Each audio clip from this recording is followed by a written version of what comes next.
This conference is being recorded.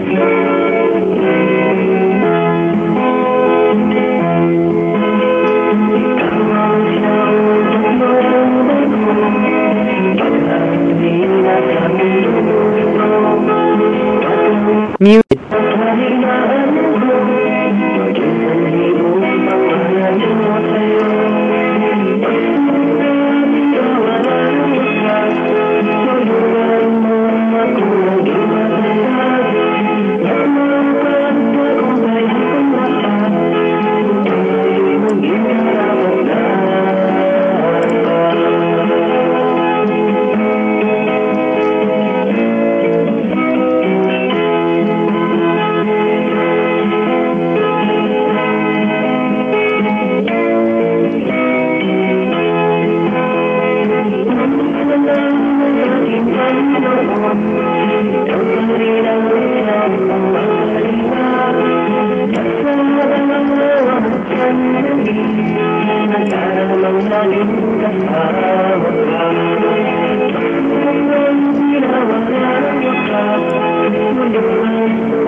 kabuluhan.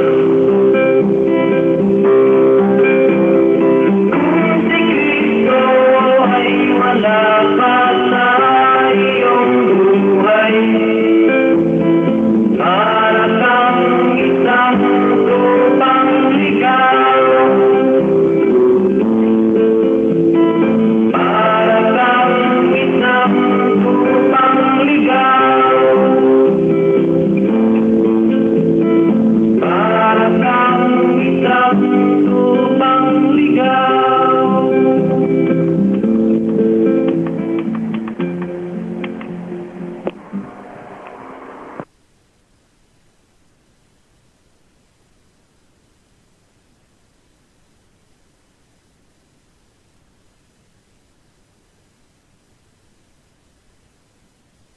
Bishop Mel, can we have another song? Pastor Noel isn't on the line yet.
imposible sa iyo.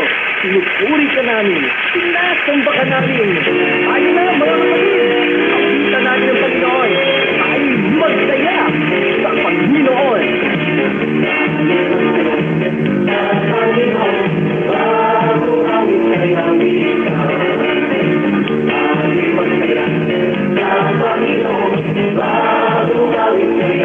Sa ating purihin.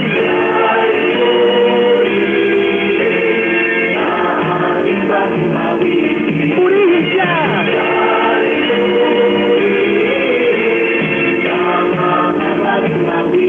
Hallelujah!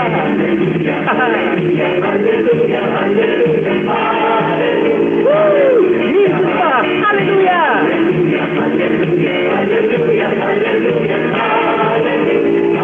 Tayo'y magpayas sa Panginoon!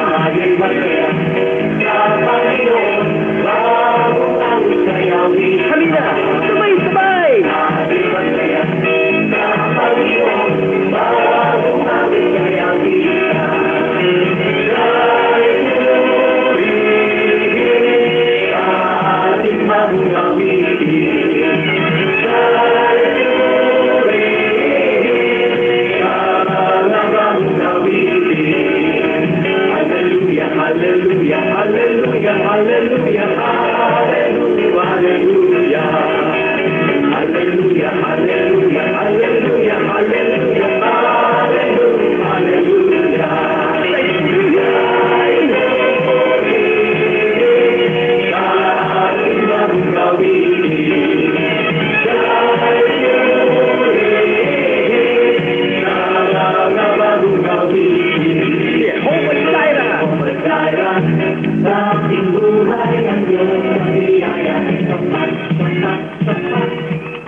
Welcome to the Glory Tabernacle Church Healing and Deliverance Center Prayer Line Live in Tagalog.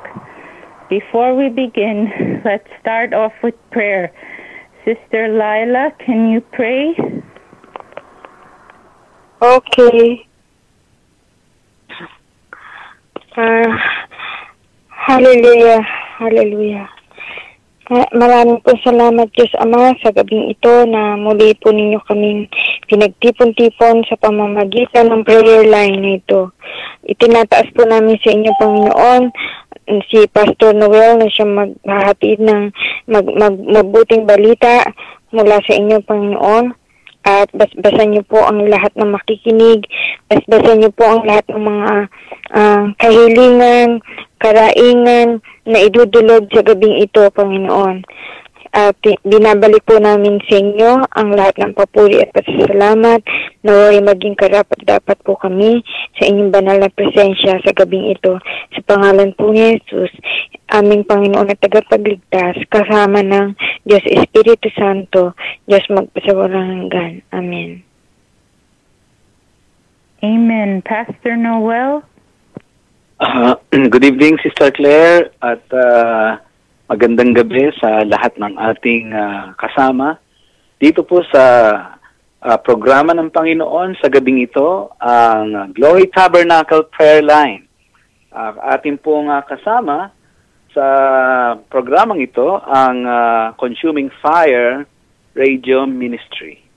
Magandang gabi rin po kila Pastora Marina, kay Bishop Mel Malto, at sa lahat po ng mga kamanggagawa sa Panginoon. Ating pong sinusubaybayang mensahe ay patungkol sa ating Panginoon na siyang nagtataguyod ng kanyang gawain. At alam po natin na ang plano po ng ating Panginoon ay tunay na palaganapin ang kanyang kaharian at kanya pong isagawa ang kanyang banal na kalooban dito po sa mundo.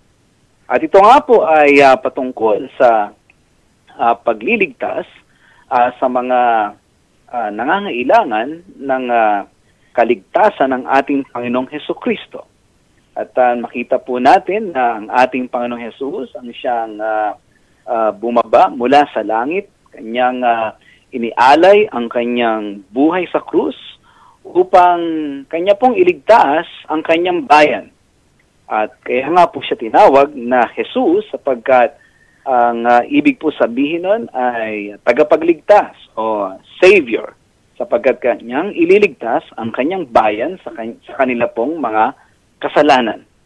At atin pong natunghayan ang mga nakaraang mensahe patungkol sa ang Diyos ang tumatawag ng kanyang mga manggagawa upang sila po ay makasama niya sa paggawa ng kanyang banal na gawain at kalooban.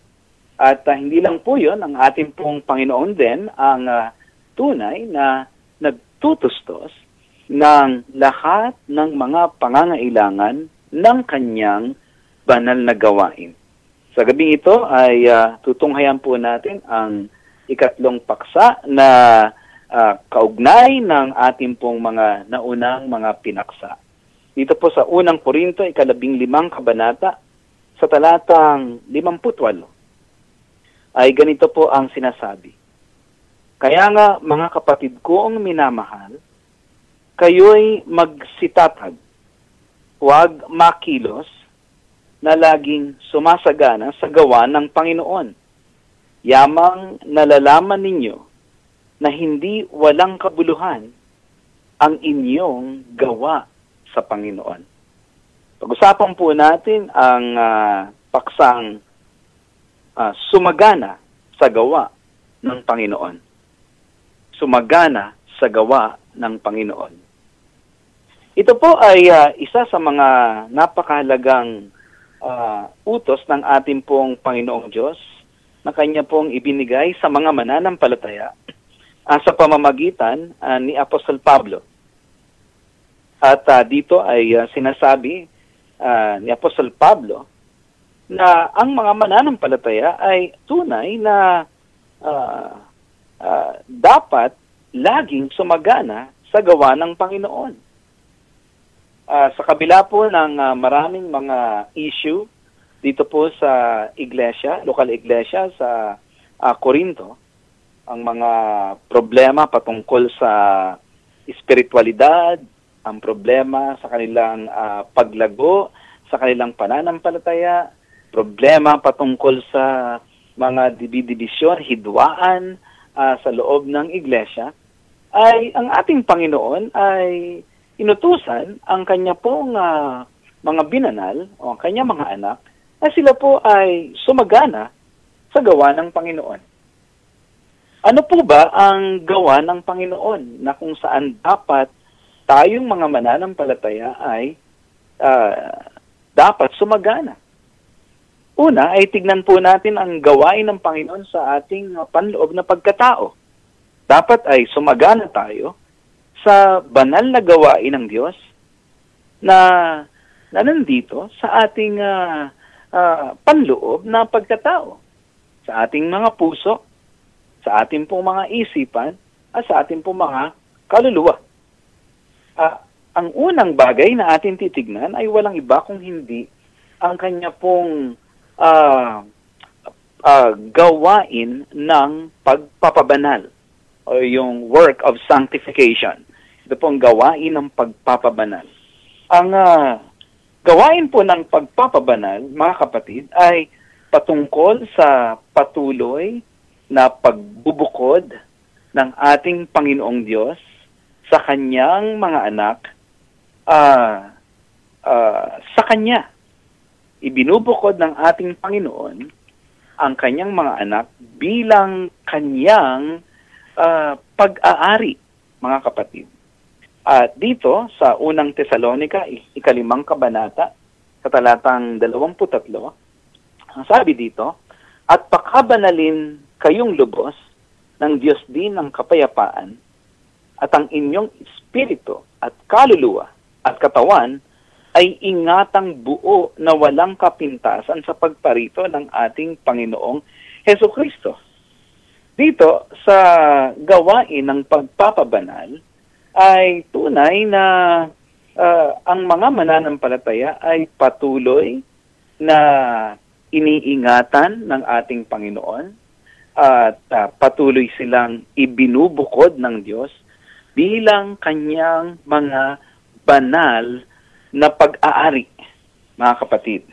Ito nga po ang sinabi ni Apostol Pedro sa unang Pedro, Kapitulo 2, dito po sa talatang 9. Datapot kayo'y isang lahing hirang, isang makaharing pagkasaserdote, bansang banal, bayang pag-aaring sarili ng Diyos.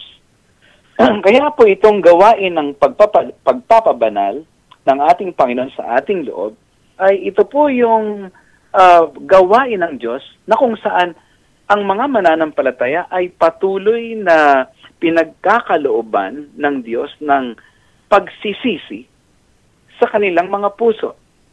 Ito pong pagsisisi ay walang iba kung hindi ang gawain ng Espiritu ng Diyos sa puso ng mananampalataya upang ang mananampalataya ay magawa po niyang tumalikod sa lahat po ng makasanlibutang gawain, sa lahat po ng makasalanang gawain, at sa lahat po ng makasariling gawain.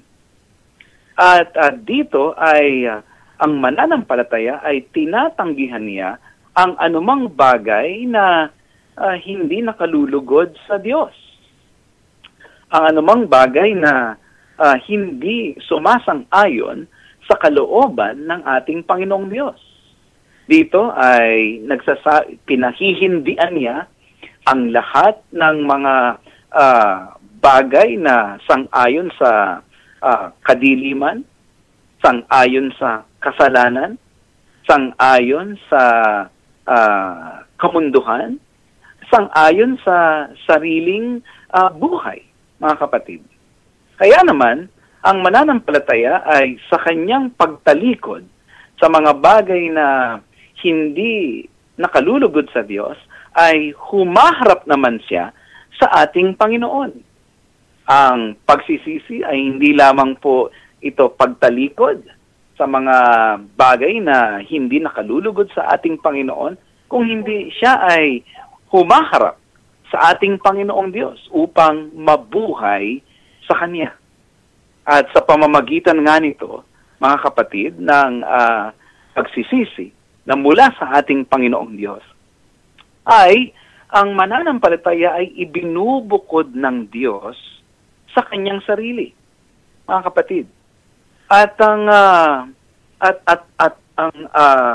katuwang ng pagsisisi ay walang iba kung hindi ang pananampalataya, mga kapatid. At dito nakapaloob ang pagbibigay buhay ng Diyos sa kaluluwa ng mananampalataya. Hindi lamang hindi lamang ikinikilos ng Diyos ang mananampalataya na magsisi sa kanyang mga kasalanan, sa lahat ng kamunduhan, sa lahat ng gawain ng kadiliman, at tumalikod sa lahat ng ito sa kalooban ng sarili, sa kalakasan ng sarili, sa mga kaparaanan ng sariling buhay, kundi siya ay pinagkakalooban din ng Diyos ng pananampalataya upang sa pamamagitan ng pananampalataya ay mabigyang daan ang isa pang panloob na gawain ng Diyos. At ito ay walang iba kung hindi ang pagbibigay buhay ng Diyos sa kaluluwa ng mananampalataya. Ganito pong sinabi ng salita ng Diyos ng ating pong Panginoong Hesukristo sa Juan 15 kabanata sa talatang 4 at 5. Kayo'y manatili sa akin at ako'y sa inyo. Gaya ng sanga na di makapagbunga sa kanyang sarili maliban na nakakabit sa puno. Gayon din naman kayo, maliban na kayo'y manatili sa akin. Ako ang puno ng ubas, kayo ang mga sanga. Ang nananatili sa akin, at ako'y sa kanya, ay siyang nagbubunga ng marami, sapagkat kung kayo'y hiwalay sa akin, ay wala kayong magagawa. Kaya dito po, sa pamamagitan ng pananampalatayang mula sa Diyos ay nagagawa ng mananampalataya na siya ay manatili kay Kristo, na siya ay tunay na magkaroon ng pakikipag-iig sa ating Panginoong Hesus, na kung tawagin po sa wikang Ingles ay communion. At ito pong pananatili ay isang uri ng pakikipagkomunyon sa ating Panginoon na hindi po ito napuputol, mga kapatid. At sa pamamagitan nitong communion o yung pakikipisan, pakikiniig sa ating Panginoong Sokristo, ay dito naman pinadadaloy ng ating Diyos ang kanyang makalangit na buhay sa mananampalataya, upang ang mananampalataya ay bigyang buhay ng Espiritu ng Diyos sa kanyang kaluluwa. At sa pamamagitan nitong gawain ng Diyos na panloob sa kanyang kaluluwa, ay tunay na dito nagbubunga ang mananampalataya ng mga bunga ng Espiritu Santo, na walang iba kung hindi ang mga buhay at makapangyarihang katangian ng ating Panginoong Sokristo. Dito, sa pamamagitan ng pagbibigay buhay sa kanyang kaluluwa, ay dito niya naihahayag ng maluwalhati at makapangyarihan ang ating Panginoong Hesus sa pamamagitan ng kanyang buhay. Sa pamamagitan nitong pagsagana sa gawa ng Diyos, sa panloob nating mga buhay, ay dito lamang tayo sasagana sa mga gawain ng Diyos, sa pamamagitan ng ating mga kamay, sa pamamagitan ng ating mga paa, sa pamamagitan ng ating mga katawan. At hindi tayo sasagana sa mga gawain ng Diyos sa panlabas, maliban na lamang na sumagana muna tayo sa gawain ng Diyos sa panloob. Ito po yung napakahalagang bagay na dapat maunawaan ng manggagawa ng ating Panginoon, na huwag nating sikaping sumagana sa mga panlabas na gawain ng Diyos kung hindi muna tayo sasagana sa mga gawaing panloob, ng gawaing pangkaluluwa ng ating Panginoong Diyos. Sapagkat kung walang pagsisisi at pananampalataya, kung walang pagbubukod ng ating mga puso, at walang pananatili kay Hesukristo, mga kapatid, ay ang atin lamang maipapakita mga gawain sa panglabas ay gawain lamang ito ng sarili. Kaya hindi dapat tayo, hindi ito yung gawain o yung uri ng gawain na inutos sa atin ng salita ng Diyos na kung saan tayo dapat sumagana. Sumagana tayo sa gawain ng Diyos. Hindi tayo dapat sumasagana sa gawain ng ating sariling buhay. Dahil kung ito'y gawain ng Diyos, dapat ang dadaloy ay walang iba kung hindi ang masaganang buhay ng Diyos, na nandoon nakapaloob ang kanyang masagana at makapangyarihang gawa, mga kapatid. Kaya nga po, ito ang dapat natin unang pagtutuunan ng pansin. Ang sumagana ang bawat manggagawa sa panloob na gawain ng Diyos, sapagkat kung sasagana siya sa pagsisisi, sasagana siya sa pananampalataya, ay sasagana rin siya, mga kapatid, sa buhay ni Kristo. Hallelujah! Hindi lamang yung work of sanctification, kundi yung life impartation ng ating Panginoong Sus ang mangyayari sa kanyang kaluluwa. At katulad nga ng isang puno, ay mula sa puno na ito ay dadaloy ang pinakabuhay doon sa sanga, at doon lamang makapapamunga ang sanga, sapagkat ang sanga ay nananatiling nakakabit sa puno. Hallelujah!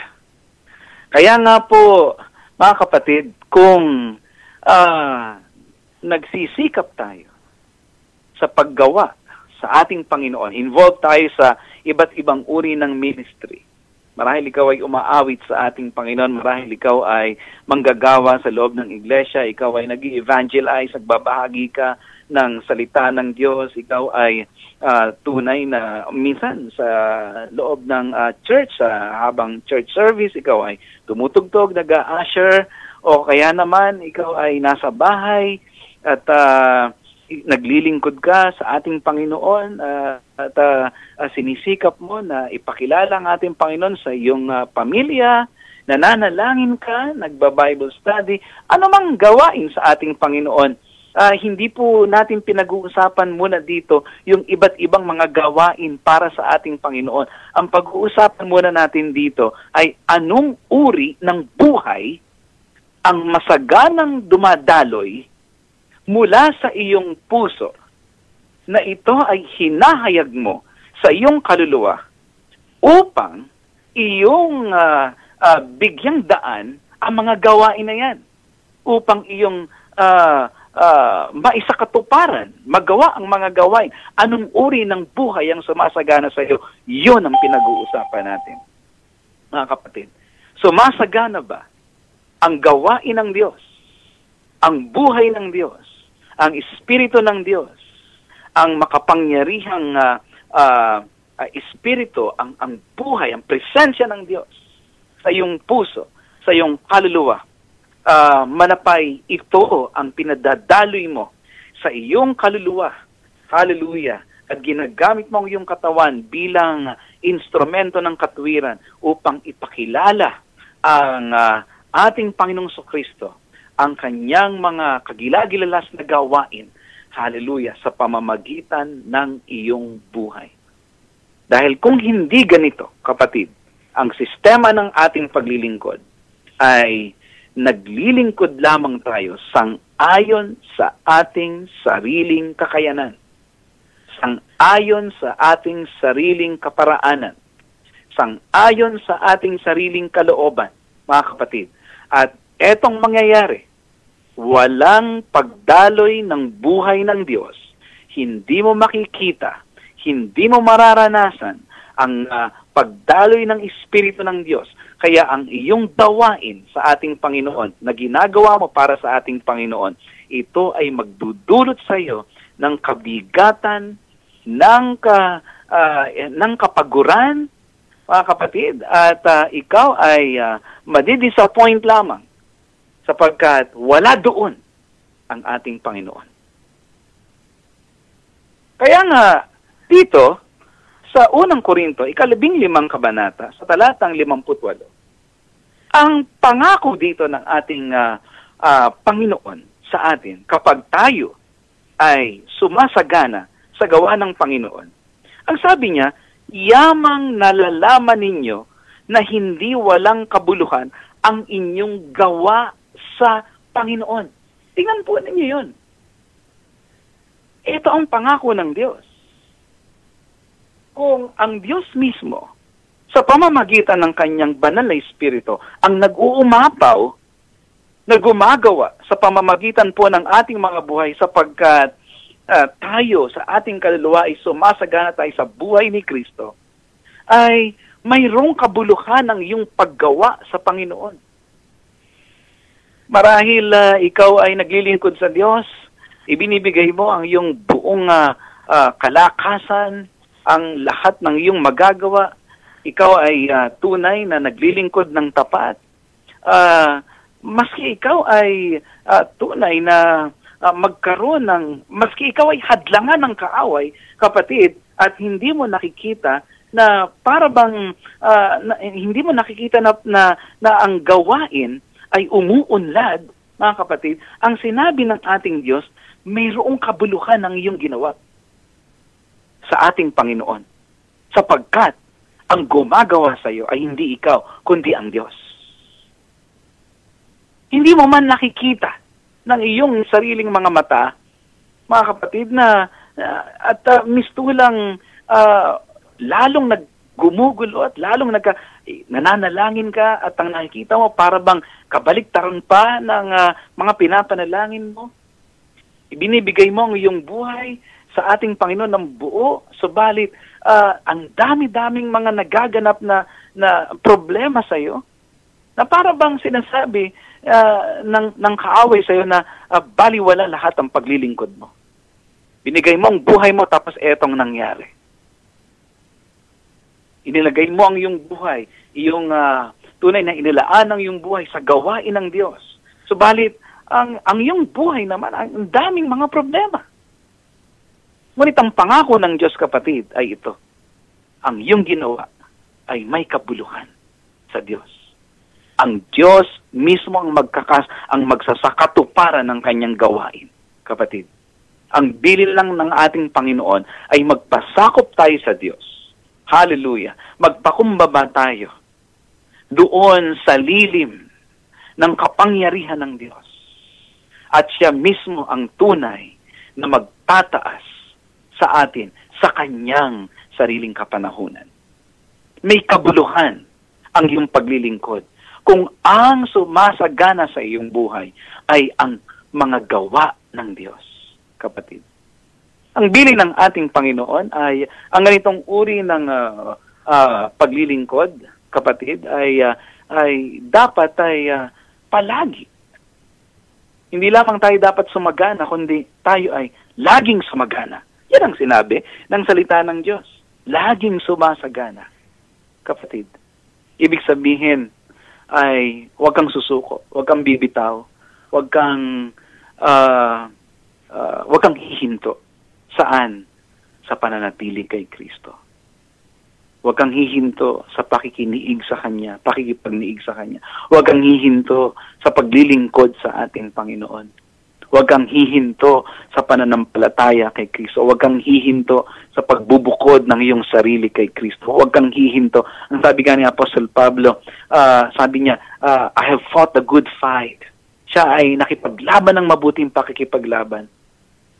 Tinapos niya ang takbuhin at siya ay nanatili sa pananampalataya. Iningat niya ang pananampalataya.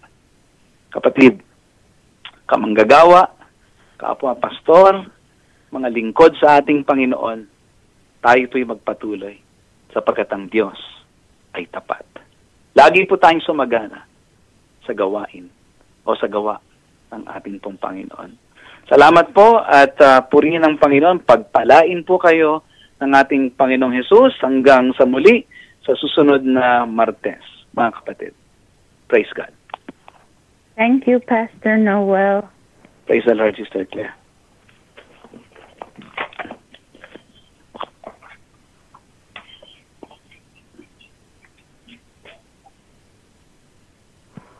And now is the portion where we give our prayer request. Does anyone have a prayer request or praise report?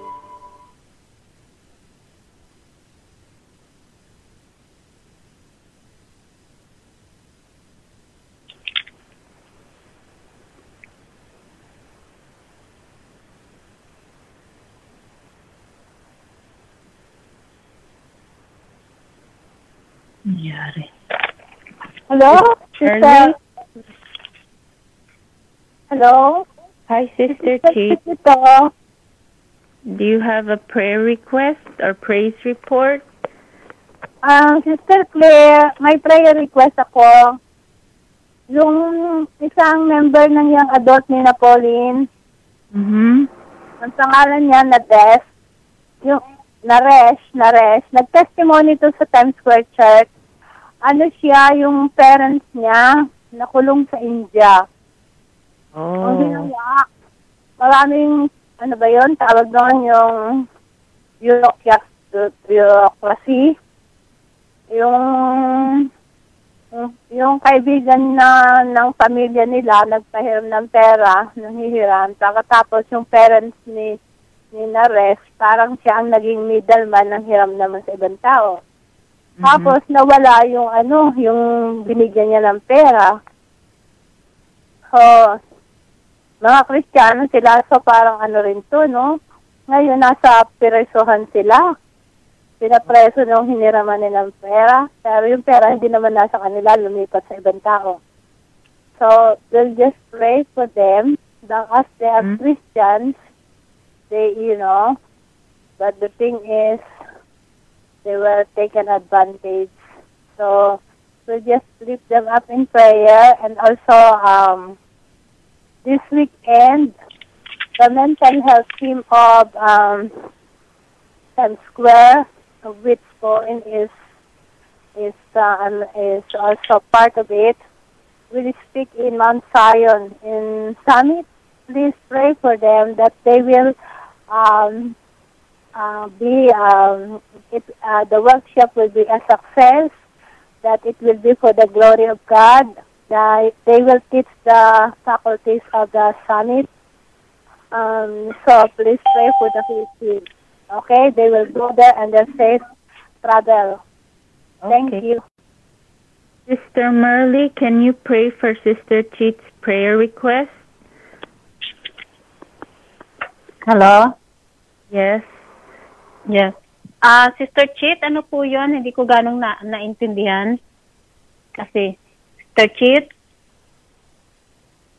Hello?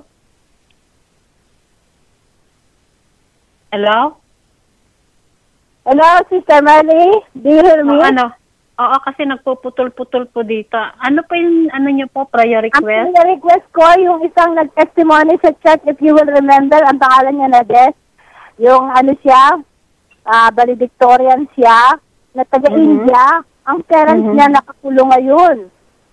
Dahil hindi naman nila kasalanan, mga Kristiyano sila, yung isang kaibigan nila, nanghihiram ng pera, nagpahiram ng pera, ang ginawa ng parents ni na Des, sinulungan, inihiram doon sa ibang kaibigan niya. Ngayon, nawala silang nakulong. So, sila ang ikinulong.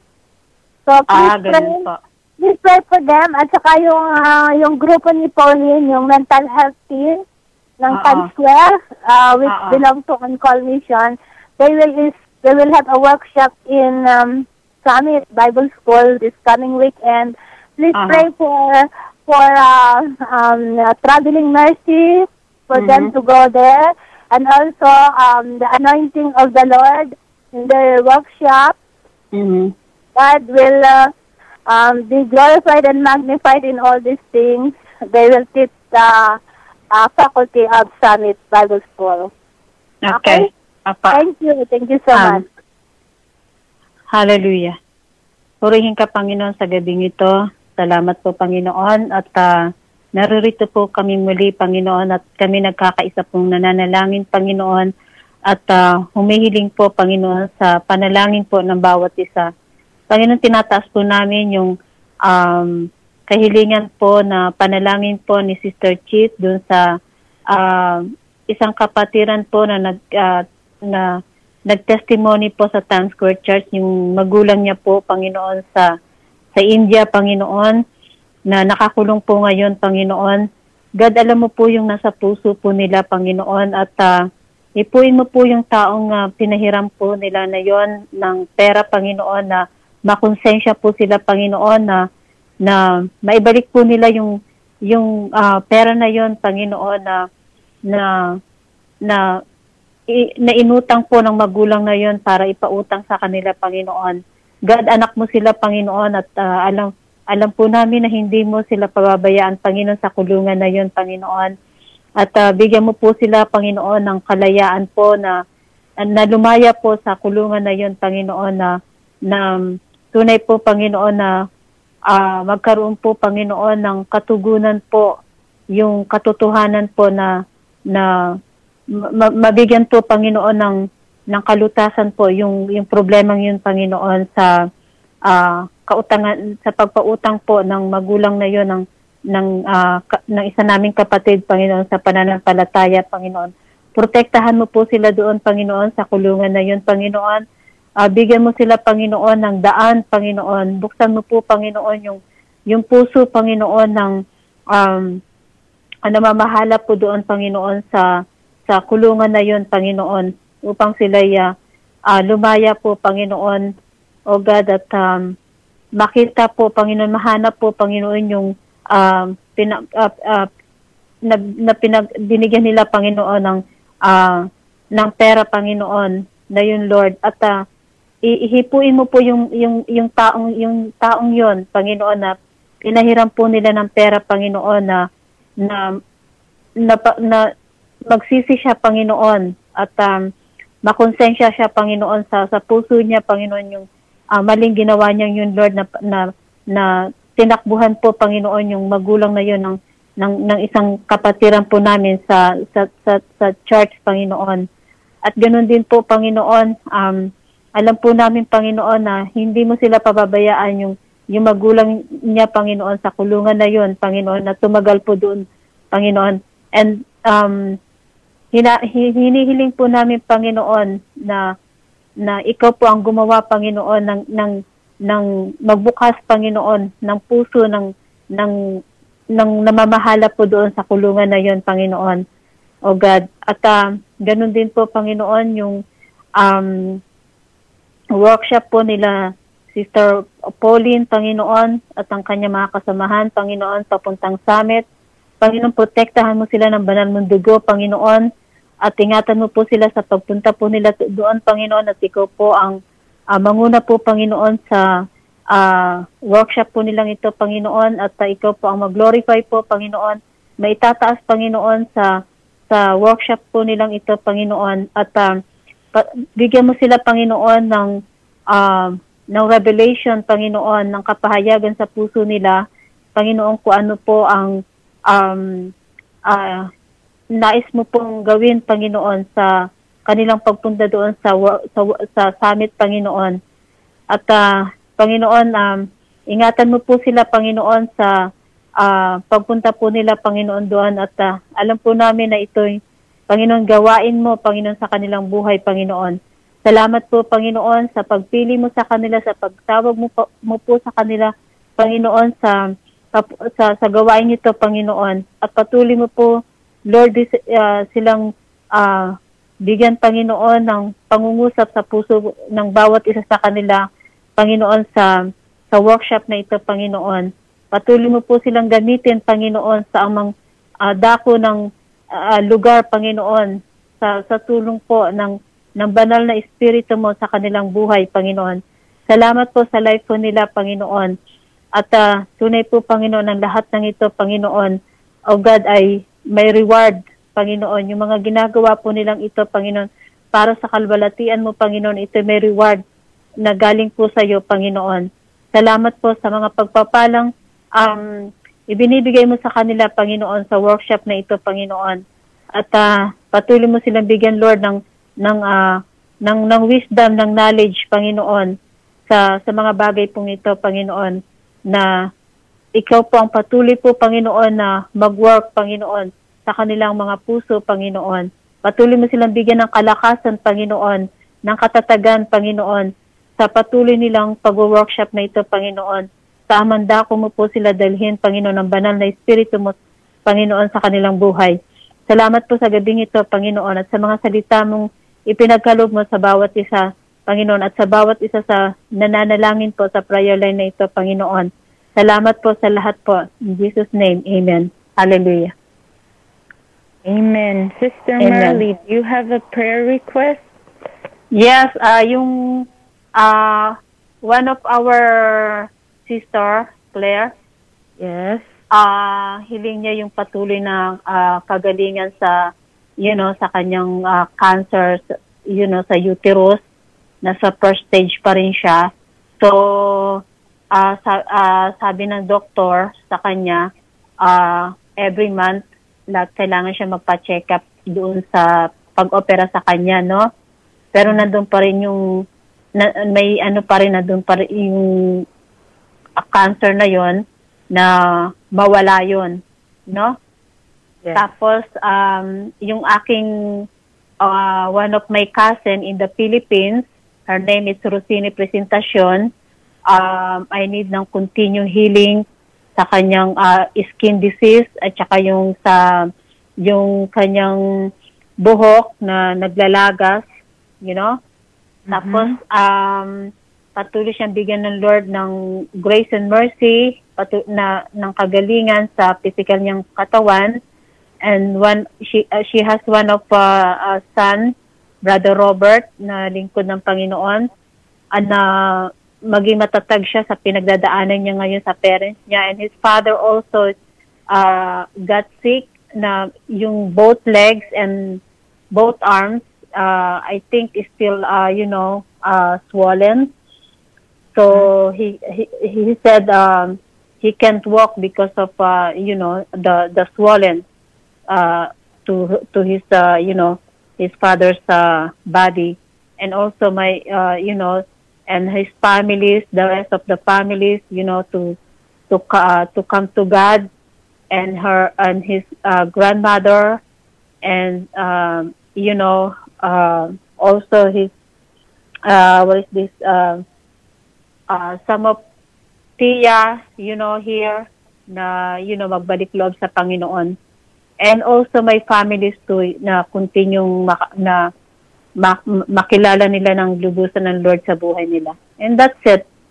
Okay. And also, Claire, yung aking inihintay na refund sa federal tax na na hindi ko pa rin natatanggap. I did not receive yet. So, I need ng continue prayer na maipadala nila na sa akin yon. Yan. So, naghihintay pa rin ako hanggang 2 weeks. Okay. Okay. Sister Lila, can you list up Sister Marley's prayer request?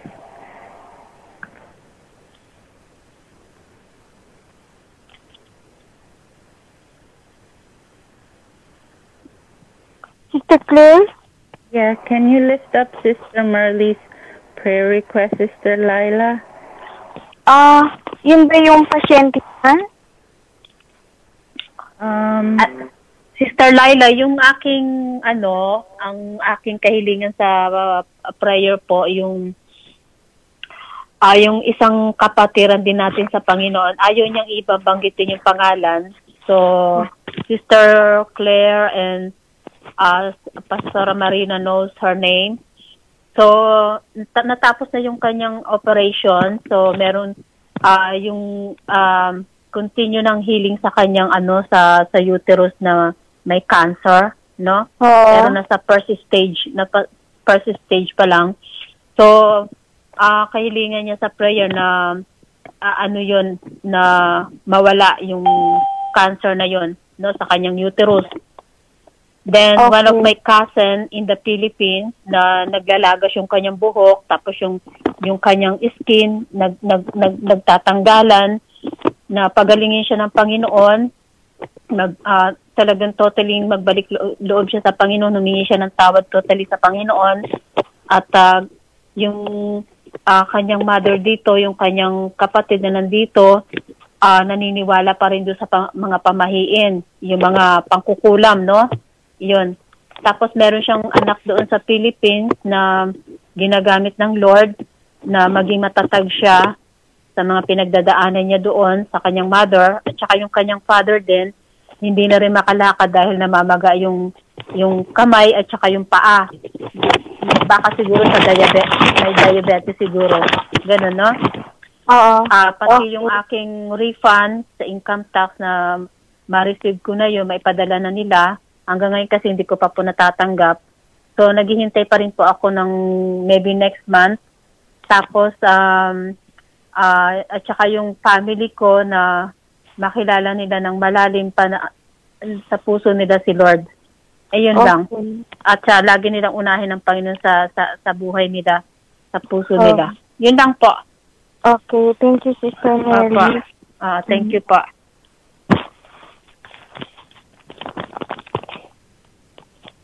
Hallelujah, Panginoon. Maraming pong salamat sa lahat ng inyong kabutihan, sa lahat po ng inyong mga anak. Panginoon, salamat po at kami ay patuloy ninyong ginagabayan sa araw-araw. Wala pong ibang makagagawa nito kundi kayo lamang, Panginoon. Tunay na napakalaki ng inyong pagmamahal sa inyong mga anak, Panginoon. Lalong-lalo na sa mga nananalig sa inyo. Panginoon, tinataas po namin sa inyo ang kahilingan ni Sister Lorly na sa gabing ito, ang kanya pong isang kapatiran sa pananampalataya ay nagkaroon po ng operasyon at hinihiling po namin, Panginoon, ang mabilis na paggaling ng operasyon na ito sa kanyang katawan at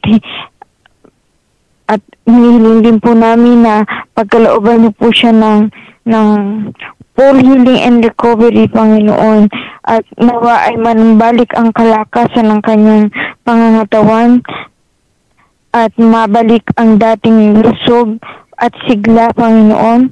At higit sa lahat ay nagpapasalamat po kami sa inyong pagtulong sa matagumpay na operasyon na ito, Panginoon Diyos.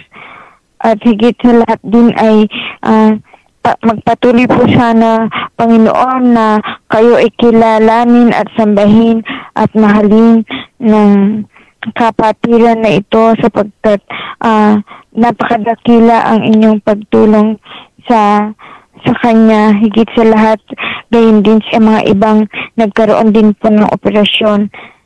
Ay, Panginoon, kaawaan niyo po ang pinsan ni Sister Merly. Nagkakaroon po siya ng sakit na natatanggal ang mga balat at nalalagas po ang mga buhok. Panginoon, naniniwala po ang kapatid niya at ang kanyang ina na may kaugnayan po ito sa pangkukulam.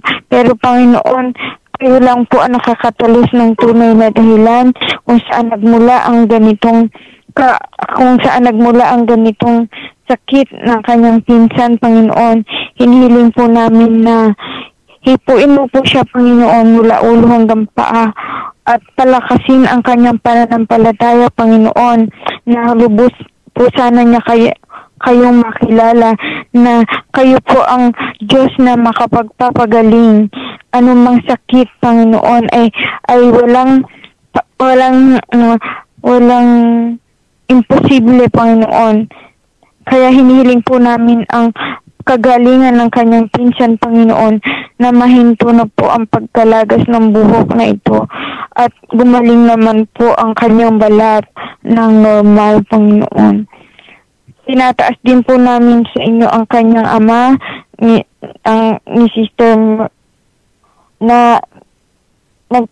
ang ama ng pinsan niya na ito na may sakit, na namamaga po ang mga paa at kamay, na hindi malaman kung ito po ay diabetes o ano.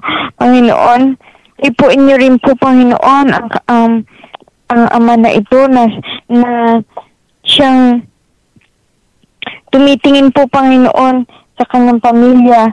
Kaawaan niyo po siya, Panginoon, at mabalik po sana sa normal na kalagayan ang kanyang mga paa.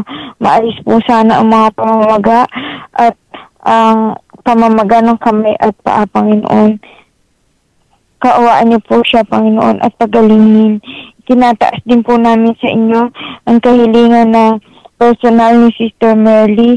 Yung po ang income tax refund niya ay hindi pa rin po niya natatanggap, Panginoon. Nananalig po siya, Panginoon, na tutulungan niyo po siya na mabalik ang pera na ito, Panginoon. At ito po ay on the way na sana. Panginoon, hinihiling po din niya ang kaligtasan ng kanyang buong pamilya, Panginoon, na maging matibay at malakas ang pananampalataya sa inyo, na maging malalim pa, Panginoon, at buong katapatan na maglingkod sa inyo, Panginoon. Marami pong salamat sa inyong pagdinig sa aming mga panalangin, Panginoon, at sa pagkaawa. Marami pong salamat. Lahat po ng papuri ay ibinabalik namin sa inyo sa pangalan po ni Jesus. Ang kahilingan namin, nawa ay inyong dinggin. Amen. Amen. Thank you, Sister Lila. Do you have a prayer request?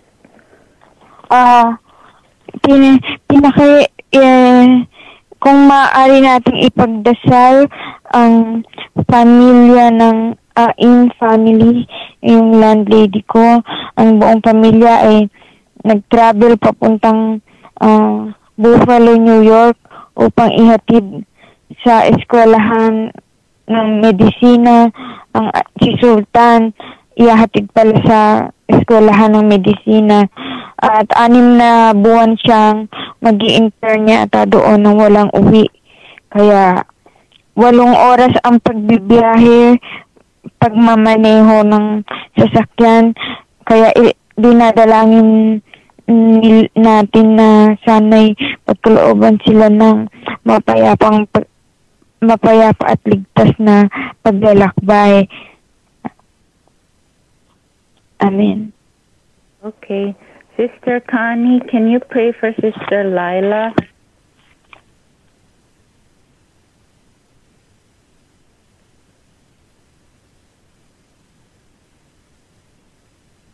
Hello? Sister Connie, can you pray for Sister Lila? Yes.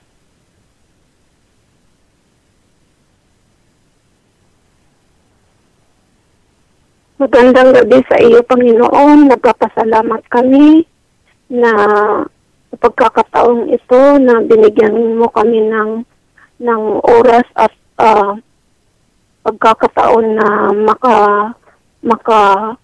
panalangin at atid namin ang aming mga kahilingan. Salamat, Panginoon ko, at nakahanda kang tumanggap sa aming mga panalangin at mga kahilingan. Sa gabing ito, Panginoon, tinataas namin ang prayer request ni Sister Lila patungkol sa kanyang landlord at ang anak na si Sultan. Lord, tinataas namin itong pamilyang ito na maging Christian, Panginoon ko. Dahil, Lord, kung sila ay palaging ipinapanalangin at yung tinutugunan ang aming panalangin, nararapat lang na itong pamilya maging Christian. Panginoon ko, tinataas namin na buksan mo ang daan para sila ay maintindihan nila kung paano ang pakipagrelasyon sa iyo, Panginoon, at patungkol sa kaligtasan, na sila ay makatanggap rin ng kaligtasan at marinig nila ang banal na salita na iyong ipinalaganap, Lord God, na sila ay magkaroon din ng kaligtasan, Panginoon ko, at ang pamilyang ito, Panginoon ko, maging membro ng mga kapatiran at makakilala sila ng tunay, Panginoon ko, na kung sino ang tunay na Panginoon, Lord. Patungkol doon sa pag-aaral ng batang yun, Lord, tinataas namin na bendisyonan mo ang kanyang pag-aaral at iligtas mo siya sa mga kapahamakan habang siya nag-aaral at makatapos siya sa kanyang kinukuhang kurso, Panginoon, at patuloy siyang maglingkod sa mga kabayanan, Panginoon ko, sa mamamayan. Pagpalain mo siya, Panginoon ko, at patuloy mong pagpalain ang landlord, ang family ng landlord ni Sister Lila, Panginoon ko. Lalong-lalo na, Lord God, patungkol sa kaligtasan ng kanilang mga kaluluwa. Sa gabing ito, nagpapasalamat ako na ako'y napabilang sa pananalangin sa mga kapatiran, Panginoon ko. Salamat sa iyong salita na pinaabot sa aming lahat at nagsilbing paalaala sa aming mga puso, at iyon ay nagbigay sigla at pagpapalakas ng aming pananampalataya. Salamat, Panginoon ko, at tinataas ko rin si Sister Lila na ang kanyang karamdaman sa kanyang tuhod ay lubos ng gumaling, Panginoon ko. Pagpalain mo siya sa kanyang pagtatrabaho at bigyan mo siya ng lakas ng katawan at bigyan mo siya ng sigla at kaligayahan sa kanyang paglilingkod sa iyo. At ang mga kapatiran, Panginoon ko, ganun paman ang mga kapatiran, lahat ng kahilingan, Panginoon ko, tinataas namin patungkol doon sa prayer request ni Sister Chip.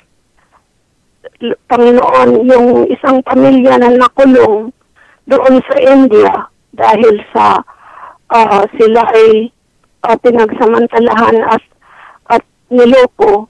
Panginoon ko, nalalaman namin na lahat ay nasa iyong kontrolado mo ang lahat ng pagkakataon. Panginoon ko, isinataas namin kung ano man ang rason na itong pamilya ay nakulong. Sila, kung saan man sila naroroon sa kulungan, bigyan mo sila ng lakas na sila ay maging witness sa loob ng kulungan. At sa pamamagitan nila ay maligtas ang mga kaluluwa ng kanilang mga makaharap at mga kausap sa loob ng kulungan. Panginoon ko, na lahat ng mga pangyayari ay kaya mong baguhin, Panginoon ko, para sa kabutihan, Panginoon ko. At sana yung mga nakakulong doon ay makarinig ng mensahe patungkol sa kaligtasan at magsilbing liwanag yung pamilyang yun. Bigyan mo sila ng lakas at tibay ng pananampalataya, Panginoon ko.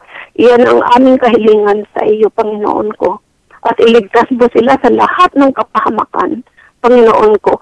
At sila makauwi na may daladalang testimony. Ang kanilang testimony dahil you are a God of victory. Ikaw, Panginoon ko, you are victorious, Panginoon ko. Iyan sa lahat ng aming pagpapasalamat at inaabot sa iyo, Panginoon ko. Ang aming pagpupuri, inaabot namin sa iyo sa pangalan ni Jesus na aming tagapagligtas. Amen. Amen. Thank you, Sister Connie. Sister Chid, can you close up in prayer?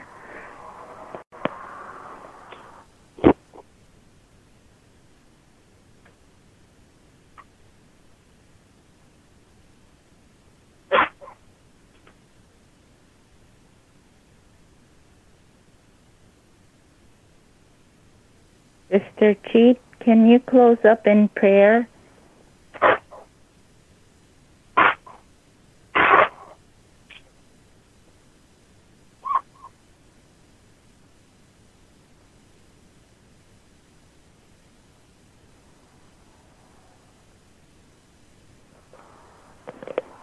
Heavenly Father, we thank you, Lord, for tonight. We thank you, Lord, for the word that you gave us through Pastor Noel. Lord, sumagana sa gawa ng Panginoon. Lord, we thank you, Lord, for Pastor Noel who shared the word tonight. And we pray, Lord God, that, Lord, you would continue to use him to preach your word, to share the good news of the gospel in Tagalog.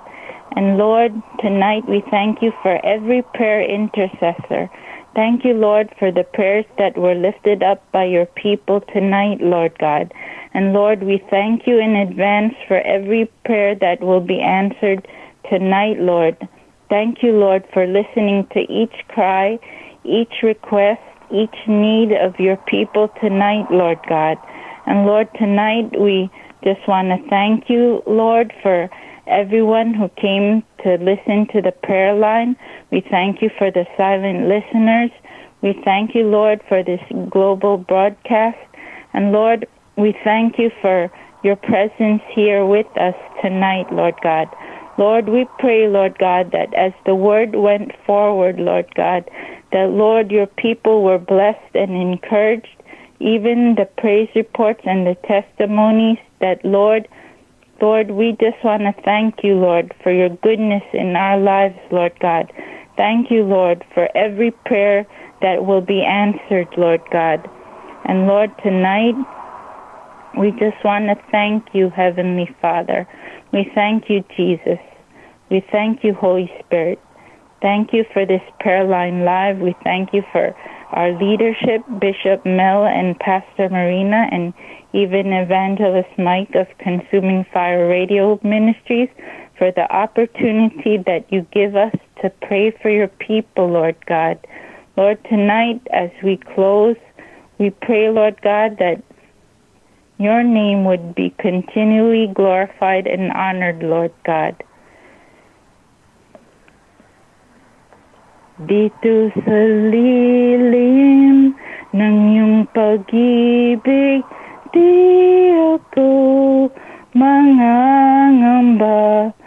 Ika'y sandigan sa'yo, Diyos, magtitiwala. Dito sa lilim ng iyong pag-ibig, di ako mangangamba. Ika'y sandigan, O Diyos, ikaw tatag. Dito sa lilim mo, nagtagpuan ng ligaya. Tuwin ang puso ko mapayapa. Thank you, Lord, for tonight. And Lord, we pray, Lord God, that, Lord, you would continue, Lord God, to use your people mightily on this prayer line. We thank you for all the prayer intercessors, Lord God, that you've used mightily to stand in the gap for your people, Lord God. And Lord, tonight as we close, Lord God, let's worship you, Lord. In Jesus' name we pray. Amen.